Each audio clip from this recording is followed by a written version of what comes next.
The next movement is a front step up. So you need a bench. This one is really high, but it's the only one that I have. You could also use a regular stair, or I used to use my garden planter when we had kind of a little garden outside the front of our house. Anything that's elevated will work. So all you do, I gotta be sure I'm not gonna hit my head on the basement here. You step up. I know my head probably went out of frame, but that's okay.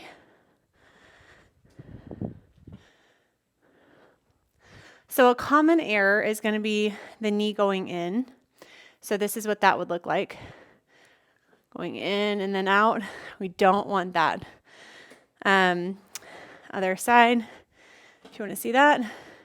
Watch my knee. This step is probably a smidge too high even for me. So you might see a little bit of that knee track. The other mistake I see is people using momentum a lot with their trunk. You want to isolate the leg for this. So try not to swing too much forward and back with the trunk.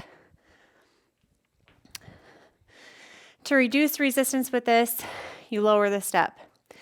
To increase resistance with this, you add weight. Another thing, obviously, that you can do, thinking about steps, is add arm support. So let me show you from the side. This is what a stair railing does, right? You can have one arm support, two arm supports. Move that a little bit closer. So this is a front step up from the side view. And I'm using an arm support, just about hitting that light with my face. Okay. I'm going to show you the other leg.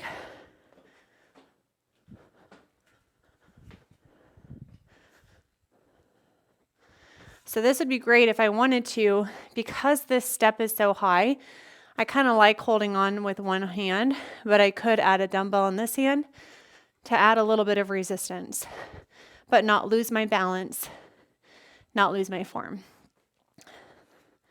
That's the front step up. Let me know if you have any questions or further modification needs. But again, you can order just really small 2-inch, 4-inch steps from online, or just use the stairs in your house. The next movement is a side step up, very similar to the front. Again, I'm using this huge bench, probably too high, but you can use a stair in your house. You can use like a little 2 or 4-inch platform step. If we're going, I gotta watch my head on the ceiling here. From the front view, all you do is you put your foot on the bench or on the step, and then you step up. This is a really good one for the side of your glute. I know my head's probably going out of frame. That's okay, because you mainly need to see my legs. My knee is tracking with my toes, not going in, and I'm not using a bunch of trunk momentum. I wanted to show you that one from the side as well. To make it easier, you can use a hand support. To make it harder, you just add weight or increase the height of the step. I love step-ups because they're really, really functional, and they use a lot of muscles in your body at one time. You just got to be sure the height of step is appropriate for you. If you have any questions about side steps, let me know.